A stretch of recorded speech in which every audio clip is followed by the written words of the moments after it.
بسم اللہ الرحمن الرحیم۔ السلام علیکم۔ کیا امریکہ چین تجارتی جنگ عالمی جنگ میں بدلنے جا رہی ہے؟ اور ناظرین، جیسا کہ آپ جانتے ہیں کہ ہیوسٹن کے چینی سفارت خانے میں امریکہ کے وفاقی ایجنٹس داخل ہو گئے ہیں، اور یہ بھی ایک حیرت کی بات ہے کہ امریکہ 600 ارب ڈالر کے بانڈز بیچ کر چین کا سب سے بڑا مقروض بن چکا ہے، اور تجارتی عدم توازن اور قرضوں کا بوجھ سے جھنجھلاہٹ کا شکار واشنگٹن کو اپنی پوزیشن برقرار رکھنے کے لیے جنگ سے زیادہ آسان آپشن نظر نہیں آ رہا، جبکہ چین جنگ سے گریزاں ہے۔ اور بھی معاملات کافی بگڑنے جا رہے ہیں، جمی ہوئی برف پگھلنے جا رہی ہے، ان دونوں ممالک میں معاملات کشیدہ ہو سکتے ہیں۔ عالمی میڈیا اور حقائق کیا کہہ رہا ہے اور رپورٹس کیا آئی ہے، اور تجارت سے لے کے جنگی ماحول جو بدلنے جا رہا ہے، اس پہ ہم آپ کو ایک ایک حقائق بڑے صاف طریقے سے بتانے جا رہے ہیں، تو ویڈیو کے آخر تک جڑے رہیے گا۔ آئے موضوع کی طرف چلتے ہیں۔ حال ہی میں جن نئے معاملات میں دونوں ملکوں نے کشیدگی کے میدان سجائے ہیں، ان میں ایک تو ہانگ کانگ کی امتیازی حیثیت ہے اور دوسرا کووڈ-19 کا مسئلہ ہے۔ ماہرین کا ایک حصہ کہتا ہے کہ ہانگ کانگ کا مسئلہ چین کا اندرونی معاملہ ہے، جبکہ ماہرین کے دوسرے حصے کا خیال ہے کہ ہانگ کانگ کے ایک معاہدے کے نتیجے میں چین کے حوالے ہوا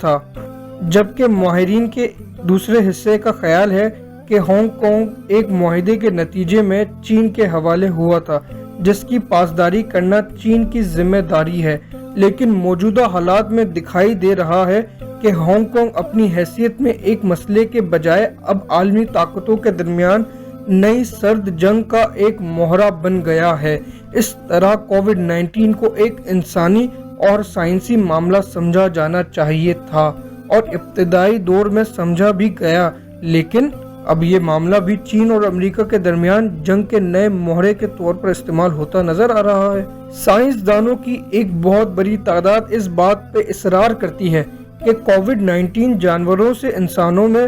منتقل ہوا اور وبا اس کے بعد پھوٹی، لیکن امریکی صدر ڈونلڈ ٹرمپ اصرار کرتے ہیں کہ یہ وبا چینی سائنسی اداروں سے نکلی۔ وہ اب تک اپنے دعوے کے حق میں کوئی سائنسی ثبوت نہیں دے سکے۔ چینی ریڈریم کے نظریات کی ترجمانی کرنے والے میڈیا ادارے گلوبل ٹائمز نے کہا کہ چین اور امریکہ کے درمیان کشیدگی کئی اور میدانوں میں بڑھ رہی ہے۔ سرد جنگ کی طرف اشارہ کرتے ہوئے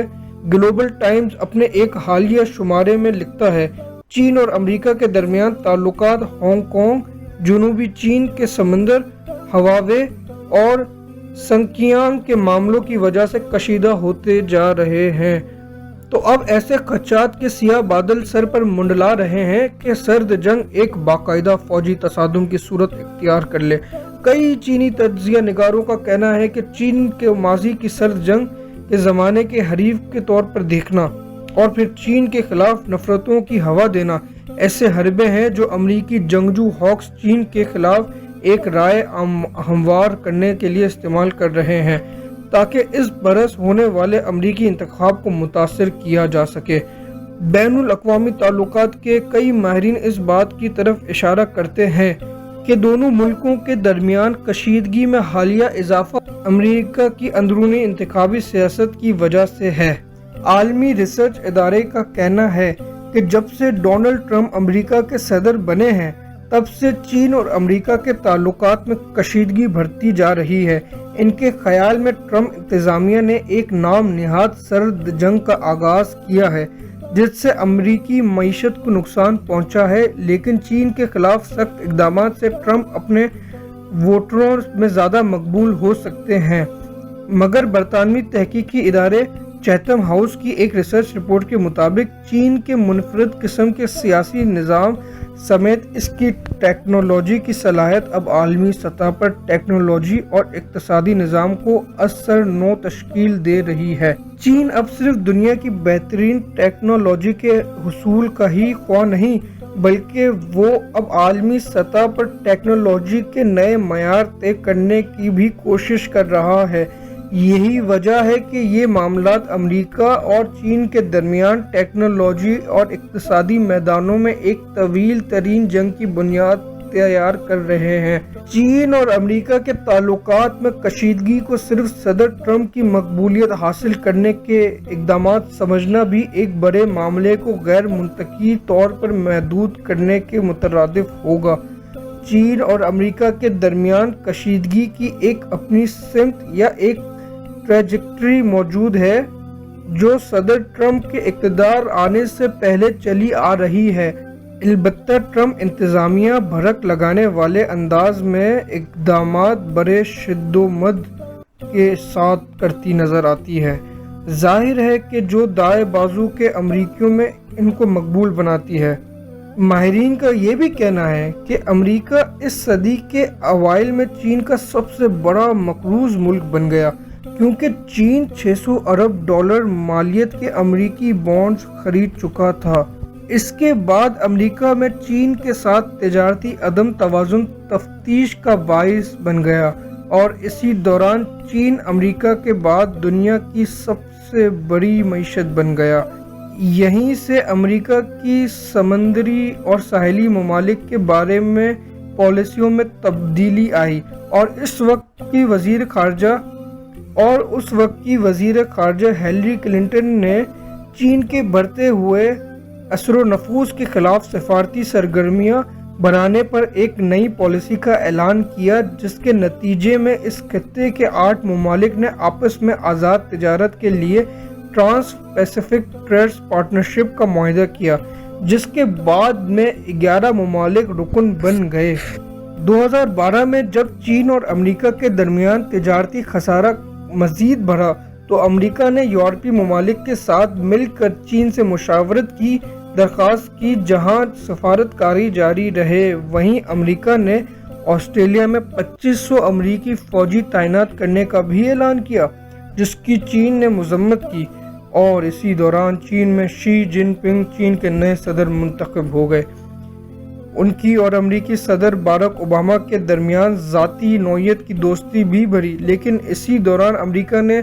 چینی فوج کے 5 اہلکاروں کو جاسوسی اور تجارتی راز چرانے کا الزام میں گرفتار بھی کیا۔ چین نے جواباً امریکہ سے سائبر سیکیورٹی میں اپنا تعاون معطل کر دیا۔ حال ہی میں جس بات نے واشنگٹن میں بظاہر پریشانی پیدا کی، وہ نیویارک ٹائمز کی ایک خبر کہ چین ایران میں $400 ارب کی سرمایہ کاری کا معاہدہ کرنے جا رہا ہے، اور امریکی تجزیہ کاروں کے مطابق اب تک چین امریکی پابندیوں کے خطرے کے پیش نظر ایران سے لین دین میں بہت احتیاط برت رہا تھا، لیکن اس موجودہ معاہدے سے اشارہ ملتا ہے کہ چین اب امریکہ کو خاطر میں نہیں لا رہا ہے۔ انہوں نے کہا ہے کہ یہ بھی واضح ہوتا جا رہا ہے کہ اس خطے میں امریکہ اس وقت تک اپنے عرب تصوراتی حصہ داروں پر بھروسہ نہیں کر سکتا، جب تک وہ یہ ثابت نہ کرے کہ وہ خلیج میں ٹھہرے گا اور ان کا حقیقی معنوں میں ساتھی بنے گا، بجائے اس کا وہ یہ خطہ چھوڑ کر چلے جانے کی باتیں کرے یا اس ذمہ داری کے خرچ میں حصہ ڈالنے کی باتیں کرے۔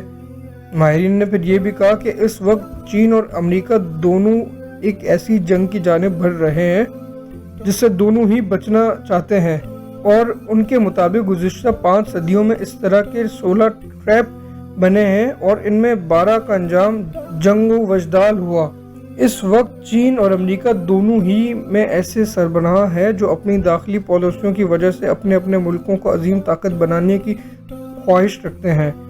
ہندونوں ہی عالمی سیاسی بساط میں ایک دوسرے سے ٹکراتے نظر آ رہے ہیں، جس کی شکل کبھی تجارتی جنگ کی صورت میں، کبھی سائبر جنگ، اور کبھی تجارتی معلومات چرانے جیسے الزامات کے واقعات بنتی ہے۔ جہاں امریکہ اور چین کے درمیان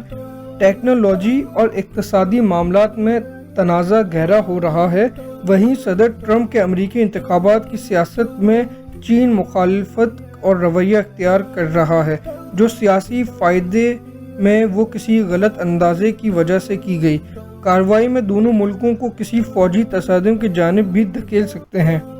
خاص طور پر امریکہ کی جانب سے تبت اور سنکیانگ کے علاقوں میں خفیہ آپریشنز بیجنگ کو بھڑکا سکتے ہیں۔ انہوں نے کہا کہ سنکیانگ کے حوالے سے صورتحال انتہائی نازک ہے، اور اس پر پاکستان اور چین کو باہمی تعاون کے لیے ایک خصوصی یونٹ بنانا چاہیے تاکہ امریکہ داعش جیسے کسی گروپ کو بھارتی سرحدی علاقوں سے چین میں داخل کر کے سنکیانگ میں فسادات شروع کروا سکتا ہے۔ لداخ کے بھارتی علاقے میں چینی النسل لوگ آباد ہیں، جنہیں تربیت دے کر بھارت اور امریکہ چین میں داخل کر کے فسادات شروع کروا سکتے ہیں، جبکہ پاکستان کو اس لیے زیادہ محتاط رہنے کی ضرورت ہے کہ افغانستان اور امریکہ کے ٹفکیری ایجنٹس مختلف بحیروں میں ملک میں موجود ہیں اور وہ مسلم اکثریتی چینی صوبے سنکیانگ